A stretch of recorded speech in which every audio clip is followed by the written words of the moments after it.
ED তল্লাশিতে Mamata বন্দ্যোপাধ্যায়ের উপস্থিতি ঘিরে তোলপাড় রাজনৈতিক মহল।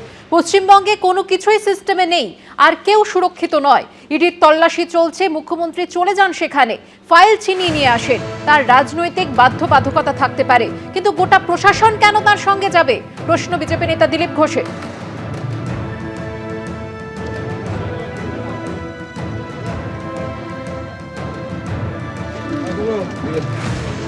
পশ্চিমবাংলায় কোনো কিছুই আজকে সিস্টেমে নেই, আর কেউ সুরক্ষিত নয়।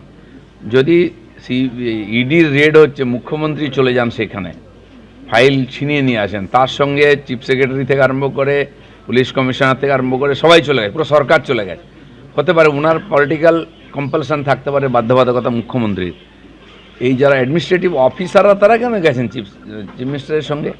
তো পুরো সরকারটাই এখন লুটেরাদের সরকার, চোরেদের সরকার হয়ে গেছে, আর ডাকাতদের হয়ে গেছে। নালে আদালতে পর্যন্ত হামলা এর আগেও দেখেছি, শুনানি করতে দেওয়া হয়নি, চিৎকার চেঁচামেচি করে বিচারককে ঘেরাও করা হয়েছে। তো ভারতবর্ষের কোথাও এই দৃশ্য দেখি না আমরা।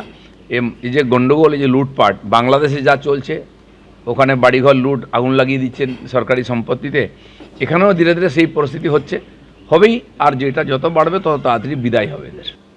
দীঘায় মুখ্যমন্ত্রীর সঙ্গে যখন দেখা করেছিলেন তখনও তো মন্ত্রী আমলারা ছিলেন, তখন দিলীপ ঘোষের কিছু মনে হয়নি?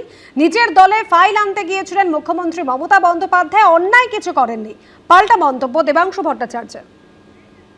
সে তো দিলীপ বাবু যখন জগন্নাথ মন্দিরে গেছিলেন তখনও তো মমতা বন্দ্যোপাধ্যায় তার মন্ত্রী শান্তি সবাইকে পাঠিয়েছিলেন তাকে রিসিভ করার জন্য। তাতে কি গেল এলো?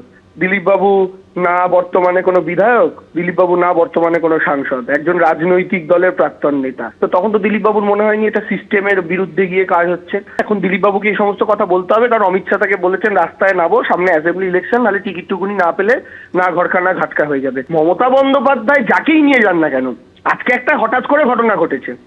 উনি রাজ্যের মুখ্যমন্ত্রী, উনি বিভিন্ন মিটিংয়ে বিভিন্ন সময় সরকারি আমলাদের সঙ্গে থাকেন।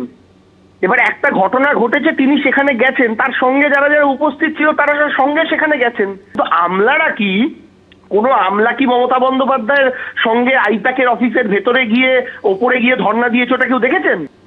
গতকাল ইডি অভিযানের বিরুদ্ধে আয়োজিত কর্মসূচি থেকে বিজেপিকে আক্রমণ করতে গিয়ে লক্ষণ রেখার কথা মনে করিয়ে দিয়েছেন মমতা বন্দ্যোপাধ্যায়।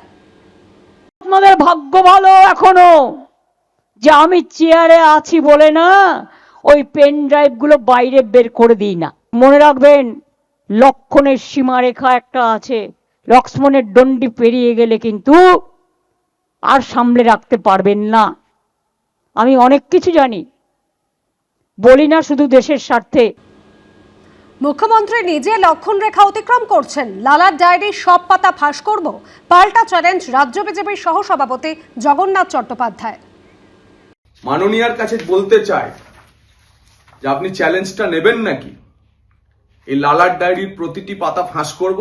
যে লক্ষণ রেখার কথা বলছেন সেই লক্ষণ রেখা আপনি অতিক্রম করে যাচ্ছেন, ফলে আমাকেও কিন্তু এবার আমার কাছে যা নথি আছে তা প্রকাশ করতে হবে, আমি তা করব।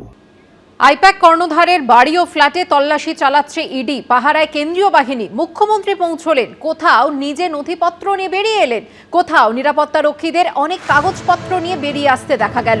কিন্তু প্রশ্ন উঠে গেল, এটা কি করে সম্ভব? নানা মহলে প্রশ্ন উঠছে, ইডি ও কেন্দ্রীয় বাহিনী কেন মুখ্যমন্ত্রীকে আটকালেন না? এই প্রেক্ষিতে এবার ইডির ভূমিকা নিয়ে প্রশ্ন উঠেছে খোদ বিজেপির মধ্যে থেকে। অ্যাগ্রেসিভ বোলিংটা করেছেন মমতা ব্যানার্জি, ইডি ব্যাট করতে পারেনি। ইডির আরেকটু লড়াকু মানসিকতা দেখানো উচিত ছিল। আমি তো ফাইটার, তো খেলার মাঠের লোক। শুধু আসলে আমার মনে হয় যদি মমতা ব্যানার্জি দরজা ভেঙে ঢুকে যেত কিংবা বন্দুক ঠেকিয়ে পেপারগুলো নিয়ে চলে যেত, তাহলে পিকচারটা ভালো লাগতো যে মমতা ব্যানার্জি এলেন, বন্দুক ঠেকালেন আর পেপারগুলো ছিনতাই করে নিয়ে চলে গেল।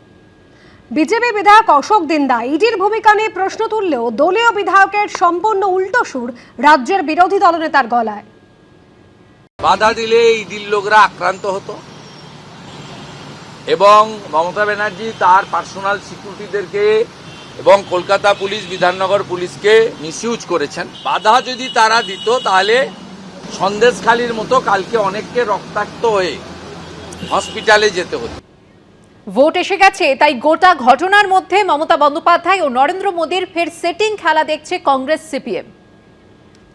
এই হঠাৎ করে ইডির যাওয়া এবং সেখানে মুখ্যমন্ত্রী পৌঁছানো এবং ইডির সামনে থেকে ফাইল নিয়ে আসা, প্রধানমন্ত্রীর যখন গাড়ি আটকে ছিলেন নির্বাচনের সময়, সেই আধিকারিককে, সেই ব্যুরোক্র্যাটকে যে সমস্যার সম্মুখীন হতে হয়েছিল, ইডি অফিসার যারা কালকে মুখ্যমন্ত্রীকে ছেড়ে দিলেন তাদের তো হতে হয়নি। পুরোটাই ড্রামা, পুরোটাই ম্যাচ ফিক্সিং, আর নিজেরা দেখানোর চেষ্টা করছেন যে দেখো বিজেপি এবং তৃণমূলই মার্কেটে আছে, অন্য কোনো আর কেউ মার্কেটে নেই। কোনো সন্দেহ আছে নাকি এসব যা হচ্ছে এটা একটা চিত্রনাট্য নাকি আমি জানি না একটা নাট্যচিত্র কিনা, দেখে তারপর নাটক করা নাকি নাটক তাই অনুযায়ী প্লট বানানো, এ তো নাট্যচিত্র, চিত্রনাট্য না।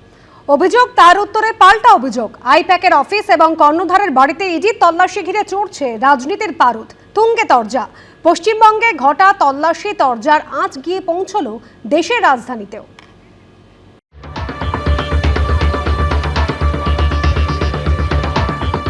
দুদলি পথে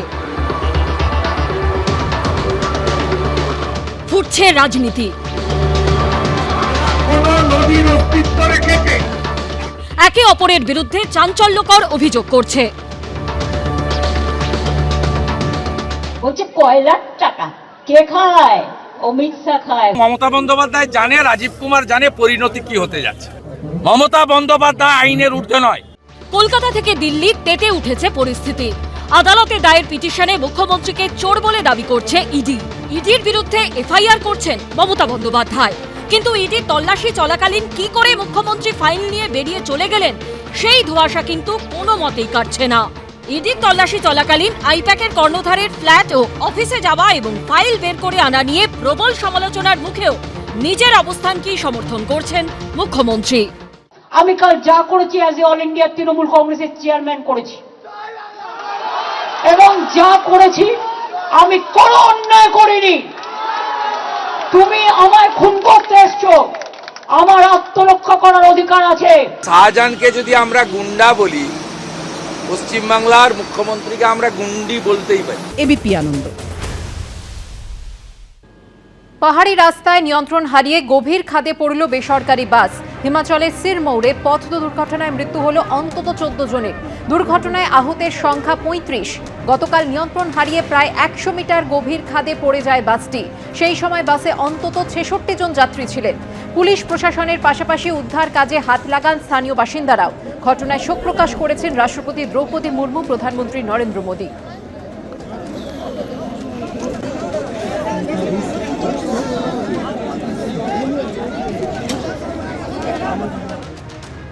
নিয়ন্ত্রণ হারিয়ে পরপর 16 জনকে ধাক্কা। জয়পুরের জার্নালিস্ট কলোনিতে অডির ধাক্কায় মৃত্যু একজনের, আহত 15 জন।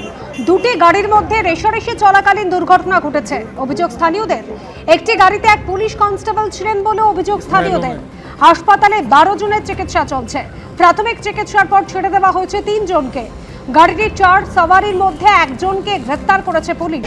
চালক সহ বাকি 3 জন পলাতক। প্রত্যক্ষদর্শীদের দাবি, ঘাতক গাড়িটির রেজিস্ট্রেশন দমন ও দিউয়ে। গাড়ির 4 সওয়ারি রাজস্থানের বাসিন্দা।